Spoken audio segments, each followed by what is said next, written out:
Hi, good morning, everyone. Welcome back once again. And again, it's my privilege to introduce the commander of 51A, Rick Hauk. Thank you all for joining us today. We have a very fun mission to talk about, obviously, and we're going to enjoy sharing some of it with you. Briefly, let me introduce again the crew. To my right is pilot Dave Walker, and to his right, Dr. Joe Allen, Dr. Anna Fisher, and Commander Dale Gardner. Why don't we go ahead and we'll roll the movie, which we'll narrate for you. It's about 18 minutes long, and then we'll throw it open for questions. That's our crew patch, which parenthetically, with some inputs from us, was designed by my uncle, who's an artist in Annapolis, Maryland. You've all seen launches before. They're always spectacular to us that ride on them, and I know from watching some of them, they're spectacular from the ground also. You're aware that we had a scrub the first day due to upper level wind shears, and even though it was a beautiful blue sky on that day, it was the right thing to do to cancel for the day, and we went back to the quarters and relaxed and got up the next morning, and 7:15 Eastern time, here we go. This is the second flight of Discovery.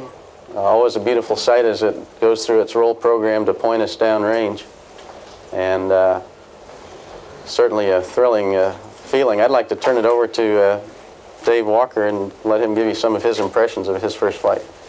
Well, I was excited, obviously. They don't measure our heart rates anymore going uphill, but I'm sure mine was really thumping. On the other hand, the vehicle flew absolutely smoothly and exactly as we had been prepared to expect it to, and the whole thing felt very controlled, although there's a tremendous rush involved with this particular experience, as you might imagine. Anna Fisher was our flight engineer, sitting in between Dave and myself, and being prepared to prompt us, make sure we did all the right things, which she did beautifully. Joe? 8.5 minutes later, we were in orbit. I asked if I could open my eyes yet, and this is what one sees when you do open your eyes. It's a beautiful, beautiful sight. The crew members, Rick, looking somewhat relieved that the launch went so well. Trusty pilot Dave Walker, unidentified mission specialist Anna Fisher, and straight from the college campus, Dale Gardner. That is just a quick scenes of life in orbit. Our first task, of course, was to deploy Telesat. It was a nighttime deploy, and so this is a TV picture, nighttime TV picture of the deploy. It looks more or less like in the day. You just can't see it too well. Went smoothly, and really not much else to say about that. We had another deploy the next day, and Dale, why don't you describe that? Flight day 3, we deployed the Syncom satellite called LESAT sometimes, similar to what you saw this last spring on 41D. It's a large satellite, as you can see, comes out in that frisbee fashion that we've talked about before. It's about 14 feet in diameter and weighs 13,000 pounds. And it really looked large to us as it came out of the payload bay. Very slowly also, as you can see, only just a little over a foot per second departure from the bay. The one nice aspect about the Syncom deploy is that we punch it out down towards the Earth in the attitude we're at. So as it leaves the bay, and you can see here, we have a beautiful view of the Earth down below as the satellite departs.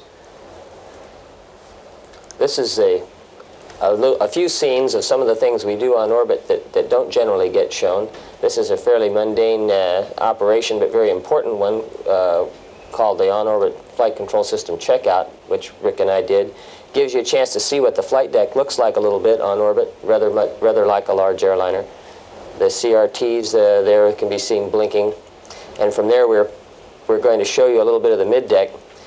This actually was taken by Dr. Allen with Captain Hauk pushing him along as he held our movie camera in front of him, going down into the mid-deck, and you can see the portable foot restraints that we attached to enable us to stay put, our treadmill that we use for exercise, And some of the lockers, that particular one that's open contains in-flight maintenance equipment, which Eagle Electronics used. And over on the starboard bulkhead of the middeck, you can see the sleep accommodations, which I think I'll let Dr. Fisher discuss a little bit about the rest of the middeck area. Well, in this particular sequence, we're showing how we prepare a meal. And we divided these tasks up among all the crew members. Dale usually wound up doing breakfast because nobody was quick enough for him. Making meals is a fairly easy task on orbit. All you had to do is essentially like, it's very good, essentially like backpacking. You essentially add water to the food, and it was very good. I'll let Rick describe what we're doing here. Well, at the risk of endorsing a product, that's an interesting physical demonstration on orbit of the fact that things really are weightless. That's how the crew was rewarded when we did something properly. Right. Rick would release another handful. Since Anna did more things right than anybody, she got most of them.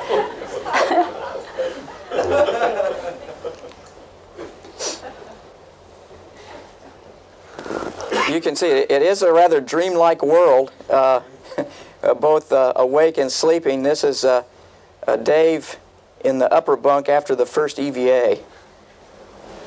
Saying, oh no, we have to do another one? Yeah. Part of our time on orbit is spent doing filter cleaning. What you see Dale and Dave doing here is removing some panels so that we can get to access to the filters. Again, it's much like life here on Earth. You got to, things you got to do, you got to eat, you got to be able to clean all of your equipment. This actually took several hours. We were doing this on the day in between EVAs. Then once those panels were removed, we were able to get access to the filters, and here I am cleaning again. I thought I was going to escape that for a couple of weeks, but for a week or so. But and this is, as I said, a very important part of our work on orbit, to keep things clean. You can see it wasn't just me who did that. Up on the flight deck, Dave's "a clean ship is a happy ship." Dave on orbit described Dr. Allen as large in personality but diminutive in stature. Whenever his personality got a little bit too large, we would stuff him away in a locker for a few hours, and then when a task needed to be done, it was my job to go down and get him out.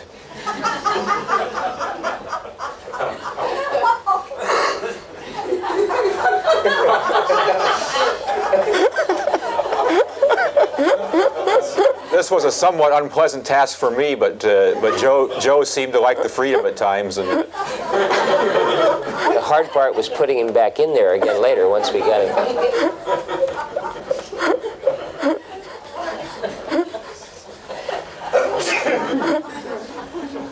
Flight days 5 and 7, of course, are the EVA days. This is the airlock. You can see the two suits up by my left and right shoulder, the main suits. Down by my right leg is a spare suit that we carried.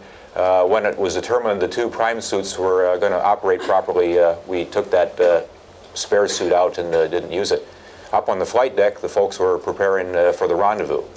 Yeah, the day started fairly early for Rick and myself. About an hour and a half into our post-sleep activities, we got involved in the sequence of burns that were going to require to bring us in proximity with the satellite.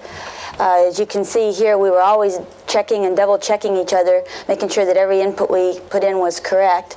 This is a sequence through the COAS, our device for that Rick used to look overhead to sight on the satellite. And this, as you can see the satellite at a distance of about, I guess we were 50 miles here.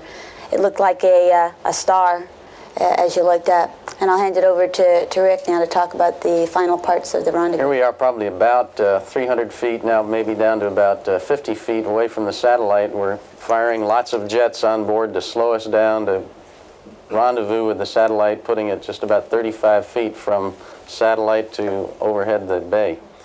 After the next sunrise, here's Joe getting ready to go out with the MMU. We have a sequence of footage now that are drawn from both the EVAs, interspersed. We won't distinguish between the two, but try to give you a flavor for what it was like Rick says, right at sunrise, we went out. Dale's actually flying out here with Rick recording most of this on all sorts of film. About this time, I thought that he should think twice about it, but Dale, go ahead and describe. Joe had done this on flight day 5, and had proven that the MMU and the Stinger concept for capturing the satellite worked, in fact, worked perfectly. And I essentially had just a lot of fun on flight day 7, knowing that it all worked. Took a big load off my mind. I flew out a little bit differently than Joe had. You might remember Joe commenting that the sun had bothered him. It was in his eyes during the last phase. And you'll see here in a minute that when the sun finally does come up, I was fortunate enough to use the orbiter's nose to shadow the sun. So my approach to the satellite, and you can see that the shadow of the nose of the orbiter now is on the satellite and on me. And so my docking was a little bit easier with that information that Joe had given me from the earlier EVA. MMUs perform flawlessly, as you heard us talk about from space, and this method of capturing the satellite certainly worked well. And you can see the arm in the lower right corner of the picture, which was a position that Anna had put it in to assist in our station keeping task. Notice that the people who brought that satellite to us left it in absolutely perfect position with regard to its rotation and lack of nutation, which we appreciated. We can't emphasize that enough. The satellite originally was rotating 50 revolutions per minute, but was slowed down by ground controllers very painstakingly over many, many weeks' time, positioned and slowed down. And in the slowing, they left it still turning at a very, very regular rate. So it made our job absolutely easy as pie. Once docked, the procedure then was to use the MMU to stop the rotation, which was equally easy. You can see it's now quite stable, and the MMU pilot could then maneuver the satellite, turn it wherever we wanted it in such a way that Anna could grab the grapple fixture. Yeah, this is a sequence from the first rendezvous, and it worked just like it did in the simulator, getting Joe commands to maneuver it such that I could see the end effector, the grapple target, and it went very well, very smoothly.